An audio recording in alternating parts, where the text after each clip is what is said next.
Hello friends and welcome to the Exams Made Simple.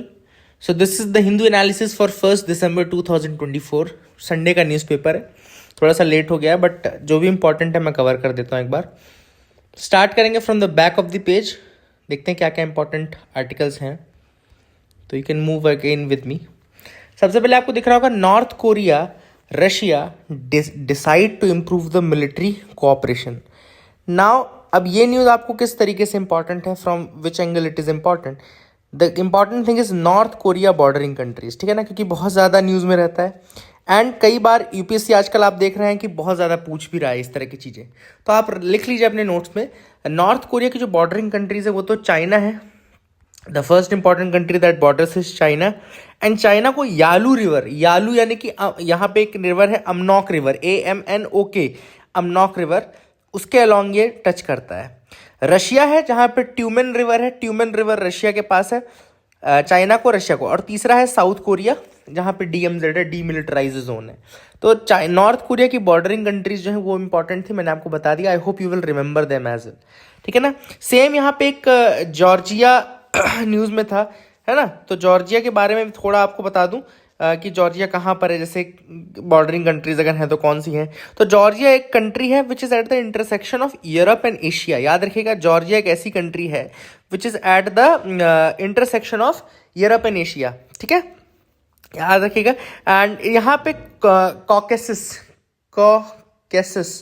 Caucasus mountains भी आपको यहाँ पे मिलते हैं जॉर्जिया पे, ठीक है ना. एंड ब्लैक सी भी यहाँ पे, ब्लैक सी के बीचेस आपको मिलेंगे. तो मतलब कि ब्लैक सी भी हो गया बॉर्डरिंग, और कॉकेसस यहाँ पे है, ठीक है. जिन इसकी कैपिटल है तबिलिसी, तबिलिसी इसकी कैपिटल है, याद रखिएगा. It is known for it's architecture and all, है ना. तो that is a thing which is important, you can remember. इसके अलावा आप एक इंपॉर्टेंट चीज़ और जो है कि बॉर्डरिंग कंट्रीज, है ना. तो जो जॉर्जिया की जो बॉर्डरिंग कंट्रीज है उसमें आपका है अजरबैजान. लिख लीजिए, नोट कर लीजिए. Azerbaijan is first bordering country Georgia की. दूसरी है आर्मेनिया, तीसरी है टर्की एंड रशिया, ठीक है. तो जॉर्जिया की कौन कौन सी होगी? Azerbaijan, Armenia, Russia and Turkey. These are the 4 countries that border Georgia. तो I hope you got clarity. 2 चीज़ें आपको क्लियर हुई, ठीक है ना. आगे मूव करते हैं, देखते हैं और क्या इंपॉर्टेंट आर्टिकल है. यहाँ पे 2 चीज़ें हैं, एक है लॉन्चिंग सीट्स और दूसरा है loud noise and heavy toll on years. तो यहाँ पे नॉइस पोल्यूशन के ऊपर आया है, ये किस तरीके से साउंड जो है वो अफेक्ट करता है, इम्पैक्ट करता है. तो साउंड देखो वेव्स के फॉर्म में ट्रेवल करता है और वो एनर्जी कैरी करता है. तो जितनी ज़्यादा एनर्जी रहेगी उतना ज़्यादा इंटेंस वेव रहेगी और उतना ज़्यादा लाउड साउंड रहेगा, ठीक है. साउंड को नापा कैसे जाता है? तो एक डेसिबल स्केल होती है, डेसिबल स्केल होती है जिससे नापा जाता है. एंड ये याद रखिएगा लॉगरिथमिक स्केल है. लॉगरिथमिक स्केल का मतलब क्या होता है? जब साउंड लेवल जो होता है अगर वो 10 dB बढ़ता है, मतलब अगर 10 डेसिबल आपका साउंड बढ़ा तो इसका मतलब है 10 टाइम्स हो गया, ठीक है ना. मतलब 10 से 20 अगर आपका डेसिबल हो गया ना, तो इसका मतलब ये नहीं कि डबल हुआ आपका साउंड, नहीं, 10 टाइम्स ज़्यादा हो जाएगा. अगर 10 डेसिबल बढ़ रहा है तो लॉगरिथमिक स्केल में उसका वैल्यू 100 आ जाएगी, मतलब 10 टाइम्स बढ़ जाएगा. तो याद रखिएगा, जितना ज़्यादा अगर 10 डेसिबल बढ़ रहा है तो बहुत ज़्यादा है. इनफैक्ट अगर आजकल तो जैसे वॉचेस में भी आने लगा है, आई वॉच में जैसे अगर आप एप्पल वॉच में रखो तो उसमें आ जाता है कि 90 डेसिबल हो गया है, डेसिबल हो गया, 100 डेसिबल हो गया साउंड, ऐसा बताने भी लगा है ना, from the health point of view. जो विस्पर की मेजर होती है 30 डेसिबल के आसपास होती है. नॉर्मल स्पीच 60 डेसिबल होता है. लाउड जो फायर क्रैकर होता है अगर थोड़ा दूर है, 10 फीट दूर है, तो लगभग 140 डेसिबल की एनर्जी रहती है. और ये एनर्जी इतनी ज़्यादा है कि it can damage the hair cells in the cochlea of the ear. तो ईयर के अंदर एक पार्ट है कॉक्लिया, याद रखिएगा, कॉक्लिया ऑफ द ईयर, वहाँ पे हेयर सेल्स होते हैं एंड दे कैन गेट मतलब डिस्ट्रॉयड बिकॉज ऑफ देम. और ये याद रखेगा कि ये हेयर्स क्यों इंपॉर्टेंट है? Because they receive vibrations from the ear drum and convert them into nerve signals. ये एक्चुअली कोक्लिया में जो ईयर हेयर्स रहते हैं ना, यही रिसीव करते हैं वाइब्रेशंस को ईयर ड्रम से एंड कन्वर्ट करते हैं नर्व सिग्नल्स में, ठीक है ना. और अगर इन हेयर सेल्स को डैमेज पहुंचा तो सेंसिटिविटी जो हमारी साउंड के प्रति है वो खत्म होने लगेगी, कम हो जाएगी, ठीक है. तो that is the reason why कि ये हियरिंग लॉसेस जो है ये आ सकती है बिकॉज ऑफ मतलब परसिस्टेंटली अगर आप किसी लाउड नॉइस वाली जगह पे हैं तो आ सकती है. तो कुछ जैसे इन्होंने मेनली ऑक्यूपेशनल हैजर्ड के फॉर्म में बताया कि जब ऑक्यूपेशन कुछ लोग का ऐसा रहता है, मशीनों के बीच में काम रहता है, वहाँ पे ज़्यादा इसका रिस्क रहता है. तो वहाँ पे आप क्या कर सकते हैं? You can wear the ear plugs, that will help you reduce the risk of hearing loss. इसके अलावा आप कुछ प्रोफेशन जैसे कंस्ट्रक्शन है, इंडस्ट्री है, यहाँ पे आप अडॉप्ट कर सकते हैं ईयरिंग ये प्लग्स को, है ना. एंड यहाँ पे आप जैसे और कुछ चीज़ें की जैसे फायर क्रैकर्स ऑब्वियस बात है यहाँ पे कम करने की बात ऑब्वियसली यहाँ पे बोलेंगे, लेकिन लाउड नॉइसेस को प्रिवेंट करना, ईयर प्लग्स एक अच्छा सोल्यूशन है।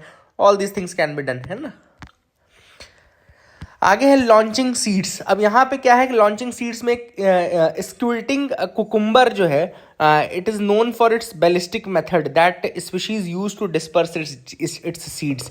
कई स्पीशीज ऐसी हैं, जैसे यहाँ पे स्क्विल्टिंग क्यूकुम्बर लिखा हुआ है ना। तो इकाबेलियम इलाटेरियम ये इसका साइंटिफिक नेम है। ये याद रखिएगा, बैलिस्टिक मेथड है for the species which use to diverse its seed. क्या होता है देखो मैं आपको बताता हूँ। एक ऐसा फ्रूट है। अब क्या होता है, ये फ्रूट एक अंदर प्रेशर क्रिएट करना शुरू करता है। प्रेशर क्रिएट करते करते ऐसा ही करता है कि ये फट जाता है। फटता है तो इसके पूरे सीड्स जो है वो फैल जाते हैं, ठीक है। तो यहाँ पे लिखा है, when the fruit ripe, the fruits detach from the stem and eject the seeds explosively in the high pressure jet of mucilage. तो एक म्यूसिलेज यानी कि जेली लाइक लिक्विड के फॉर्म में वो सीड्स जो रहते हैं वो एक्सप्लोजिवली वो शूट कर देता है। इस मेथड को बोलते हैं द स्क्विल्टिंग क्यूकुम्बर मेथड या फिर इकाबेलियम इलाटेरियम, ठीक है ना। It is named for the ballistic method. इस बैलिस्टिक मेथड के लिए जाना जाता है। तो I hope you got clarity regarding that also. ये भी आपको समझ में आ गया होगा स्क्विल्टिंग क्यूकुम्बर और क्या है। आगे मूव करते हैं, देखते हैं और क्या इंपॉर्टेंट न्यूज आर्टिकल है जिनके बारे में हमको डिस्कस करना है। You can move ahead with me. यहाँ पे एक न्यूज़ है, PM to inaugurate festival to celebrate culture economy and of 8 north eastern states. तो 8 जो नॉर्थ ईस्टर्न स्टेट्स है उनके लिए एक फेस्टिवल बनाया जा रहा है, उनको सेलिब्रेट किया जाएगा। इसका नाम है अष्टलक्ष्मी स्टेट्स, है ना। 8 स्टेट्स जो है उनको अष्टलक्ष्मी स्टेट्स कहा गया है। अष्टलक्ष्मी स्टेट्स अगर आपको नॉर्म यूपीएससी पूछता है कि अभी रिसेंटली अष्टलक्ष्मी स्टेट्स कौन से स्टेट्स को कहा गया है, तो नॉर्थ ईस्टर्न स्टेट्स को कहा गया है। They are Assam, Arunachal Pradesh, Meghalaya, Manipur, Nagaland, Mizoram, Tripura and Sikkim, ठीक है ना। They are also refer to as Ashtalakshmi states. याद रखेगा अष्टलक्ष्मी इनको कहा गया है। और 8 फॉर्म्स ऑफ प्रॉस्पेरिटी। तो ये 8 फॉर्म ऑफ प्रॉस्पेरिटी हैं क्या, तो 8 avatars of Lakshmi are prosperity, opulence, purity, wealth, knowledge, duty, agriculture, animal husbandry. तो याद रखिएगा and they represent the essence of north east. अब यहाँ पे इसमें जीआई टैग शोकेस किए जाएंगे, तो ये आप याद रख सकते हैं कि GI tag Y tag show किया जाएगा। आपके लिए छोटा सा सवाल ये कि can you tell me some of the GI tags of north eastern states, ठीक है ना। अगर आप मुझे कुछ जीआई टैग्स के नाम बता सकें that will be very good. Otherwise मैं अपने टेलीग्राम चैनल में पूरी लिस्ट डाल दूंगा इनके जीआई टैग की। तो टेलीग्राम भी आप नीचे ज्वाइन कर सकते हैं, नीचे डिस्क्रिप्शन कमेंट में टेलीग्राम की भी लिंक है, ठीक है। तो please join us there as well. आगे देखते हैं और क्या है important. Snake bite cases to become a notifiable disease. तो याद रखिएगा सेंटर ने लिखा है to the states and union territories urging that snake bite cases and death to be made a notifiable disease. Snake bite के cases से जो भी डेथ होगी उसको नोटिफाई किया जाएगा, ठीक है ना। अब ऑब्वियसली बात है कि स्टेट गवर्नमेंट के अंदर आता है हेल्थ, चूंकि तो स्टेट पब्लिक हेल्थ एक्ट जो भी है उसके अंदर आपको इसको नोटिफाइबल डिसीज करना पड़ेगा। अब नोटिफाइबल डिसीज होने के बाद क्या होता है कि it will be mandatory for all the government and private health facilities to report all the suspected probable snake bite cases and death. जितनी भी सस्पेक्टेड या प्रोबेबल स्नेक बाइट डेथ्स हैं उनको नोटिफाई करना मैंडेटरी हो जाएगा once it become a notifiable disease and it will be mandatory for both the government as well as private health facilities, है ना। तो गवर्नमेंट और प्राइवेट हेल्थ फैसिलिटीज दोनों के लिए मैंडेटरी हो जाएगा। तो I hope you got clarity regarding snake bite. आगे देखते हैं और क्या इंपॉर्टेंट है। Nations fear deadlock over production curbs chemicals at plastic treaty talk. मैंने आपको बताया था कि बुसान में जो 5th नेगोशिएशंस हो रहे हैं रिगार्डिंग अ प्लास्टिक ट्रीटी, है ना, प्लास्टिक ट्रीटी को लाने के लिए उसका एक ड्राफ्ट भी आया, लेकिन ड्राफ्ट के ऊपर भी बहुत सारे अभी इश्यूज हैं क्योंकि बहुत कंट्रीज एक दूसरे के साथ अगेंस्ट है। अब अगर यहाँ पे हम बात करें तो नियरली 200 कंट्रीज साउथ कोरिया के बुसान में इकट्ठी हुई हैं प्लास्टिक पोल्यूशन को कम करने के लिए, लेकिन इस लैंडमार्क एग्रीमेंट में पहुंचने से पहले बहुत सारे डेडलॉक हैं।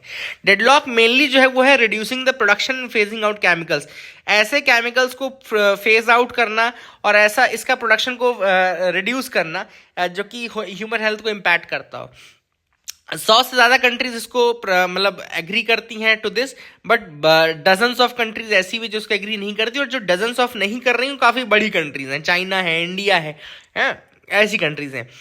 तो that is the thing which is important. अब यहाँ पे जो कंट्रीज कर रही हैं उनमें से हाई एम्बिशन कोलिशन, मैंने कल भी आपको बताया था हाई एम्बिशन कोलिशन क्या है ये हाई एम्बिशन कोलिशन? ये पैसिफिक कंट्रीज का ग्रुप है ना, पैसिफिक कंट्रीज का ग्रुप है जिसको हाई एम्बिशन कोलिशन कहते हैं। और इन्होंने ये कहा कि भाई अगर प्रोडक्शन है आप नहीं कम कर रहे हो तो फिर किस तरीके से उसको प्लास्टिक ट्रीटी माना जाएगा? प्रोडक्शन कम करना तो बहुत ज्यादा इंपॉर्टेंट है। So that this is where the deadlock has arisen. So I hope you got clarity regarding today's newspaper. बहुत ज्यादा न्यूज आर्टिकल नहीं थे, लेकिन जो थे वो ठीक ठाक थे। आई होप आपको अच्छा लगा। Keep loving us, keep sharing us. Thank you, have a nice day.